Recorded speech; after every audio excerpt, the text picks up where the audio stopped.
मरकुस 10 अध्याय तलाक के विषय यीशु की शिक्षा। फिर वह वहाँ से उठकर यहूदियों की सीमा में और यरदन के पार आया। भीड़ उसके पास फिर इकट्ठी हो गई और वह अपनी रीति के अनुसार फिर उपदेश देने लगा। तब फरीसियों ने उसके पास आकर उसकी परीक्षा करने को उससे पूछा, क्या यह उचित है कि पुरुष अपनी पत्नी को त्यागे? उसने उनको उत्तर दिया, मूसा ने तुम्हें क्या आज्ञा दी है? उन्होंने कहा, मूसा ने त्याग पत्र लिखने और त्यागने की आज्ञा दी है।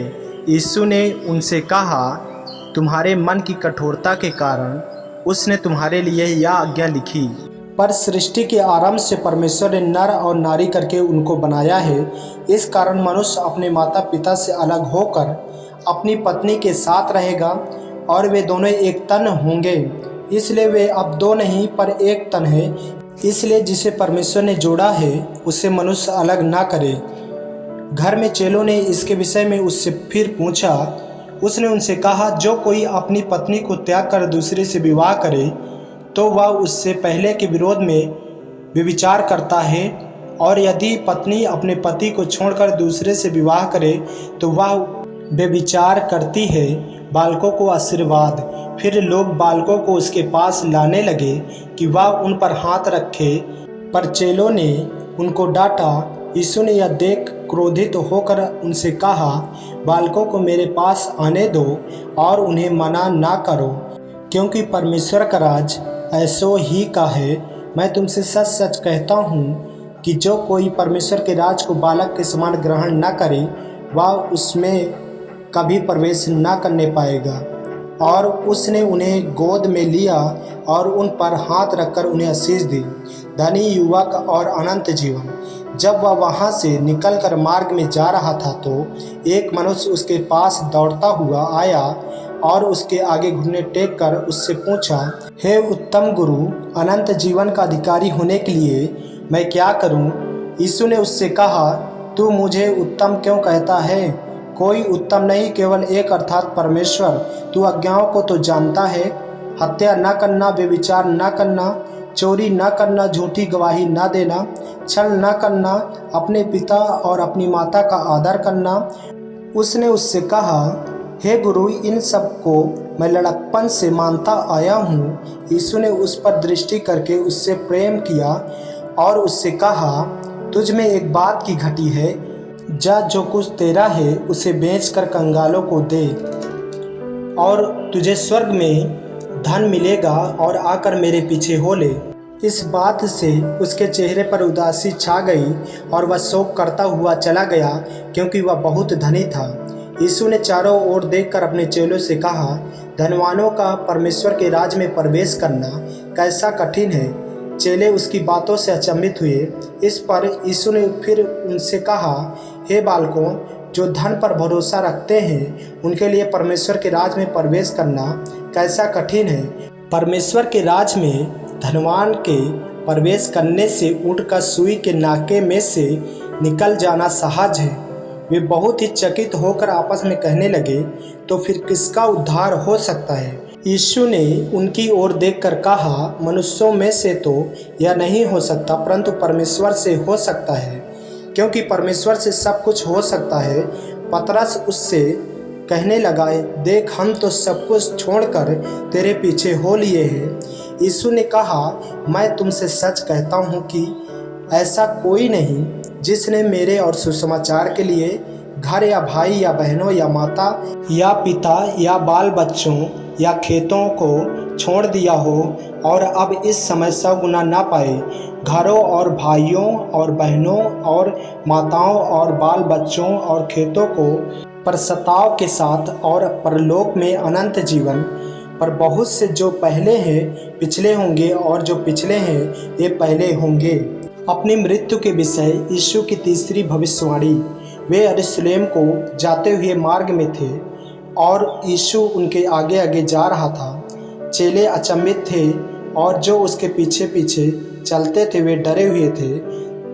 तब वह फिर उन बरहों को लेकर उनसे वे बातें कहने लगा जो उस पर आने वाली थी। देखो, हम यरूशलेम को जाते हैं और मनुष्य का पुत्र प्रधान याजकों और शास्त्रियों के हाथ पकड़ाया जाएगा और वे उसको घात के योग्य ठहराएंगे और अन्य जातियां के हाथ में सौंपेंगे। वे उसको ठट्ठों में उड़ाएंगे, उस पर थूकेंगे, उसे कोड़े मारेंगे और उसे घात करेंगे और 3 दिन के बाद वह जी उठेगा। याकूब और यूहन्ना की विनती। तब जब्दी के पुत्र याकूब और यूहन्ना ने उसके पास आकर कहा, हे गुरु, हम चाहते हैं कि जो कुछ हम तुझसे मांगे वह तू हमारे लिए करे। उसने उनसे कहा, तुम क्या चाहते हो कि मैं तुम्हारे लिए करूं? उन्होंने उससे कहा, हमें यह दे कि तेरी महिमा में हम में से एक तेरे दाहिने और दूसरा तेरे बाएं बैठे। यीशु ने उससे कहा, तुम नहीं जानते कि क्या मांगते हो। जो कटोरा मैं पीने पर हूँ क्या तुम पी सकते हो, और जो बपतिस्मा मैं लेने पर हूँ क्या तुम ले सकते हो? उन्होंने उससे कहा, हमसे हो सकता है।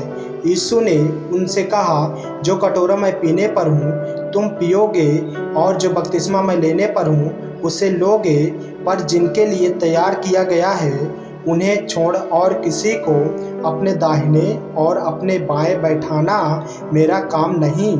यह सुनकर 10 याकूब और यूहन्ना परेशाने लगे। तो यीशु ने उनको पास बुलाकर उनसे कहा, तुम जानते हो कि जो अन्य जातियों के हकीम समझे जाते हैं वे उन पर प्रभुता करते हैं और उनमें जो बड़े हैं उन पर अधिकार जताते हैं। पर तुम में ऐसा नहीं, वरन जो कोई तुम में बड़ा होना चाहे वह तुम्हारा सेवक बने, और जो कोई तुम में प्रधान होना चाहे वह सबका दास बने। क्योंकि मनुष्य का पुत्र इसलिए नहीं आया कि उसकी सेवा टहल की जाए, पर इसलिए आया कि आप सेवा टहल करें और बहुतों को छुड़ौती के लिए अपना प्राण दे। अंधे बरतिमाई को दृष्टिदान। वे यरीहो में आए, और जब वह और उसके चेले और एक बड़ी भीड़ यरीहो से निकलती थी, तब तिमाई का पुत्र बरतिमाई एक अंधा भिखारी सड़क के किनारे बैठा था। वह यह सुनकर कि यीशु नासरी है, पुकार कर कहने लगा, हे दाऊद की संतान, मुझ पर दया कर। बहुतों ने उसे डांटा कि चुप रहे, पर वह और भी पुकारने लगा, हे दाऊद की संतान, मुझ पर दया कर। तब यीशु ने ठहर कर कहा, उसे बुलाओ। और लोगों ने उसे अंधे को बुलाकर उससे कहा, ढाढ़स बांध, उठ, वह तुझे बुलाता है। वह अपना कपड़ा फेंक कर शीघ्र उठा और यीशु के पास आया। इस पर यीशु ने उससे कहा, तू क्या चाहता है कि मैं तेरे लिए करूं? अंधे ने उससे कहा, हे रब्बी, या कि मैं देखने लगूं? यीशु ने उससे कहा, चला जा, तेरे विश्वास ने तुझे चंगा कर दिया है। वह तुरंत देखने लगा और मार्ग में उसके पीछे हो लिया। आमीन। मेरे प्रियो, यदि आप इस चैनल पर नए हैं, यदि आपने अभी तक हमारे चैनल को सब्सक्राइब नहीं किया है तो हमारे चैनल को सब्सक्राइब करें और बेल आइकन के बटन को दबाएं ताकि वीडियो और रेडियो रोजाना आप तक पहुंच सके। जय मसीह की। प्रभु आपको आशीष दें।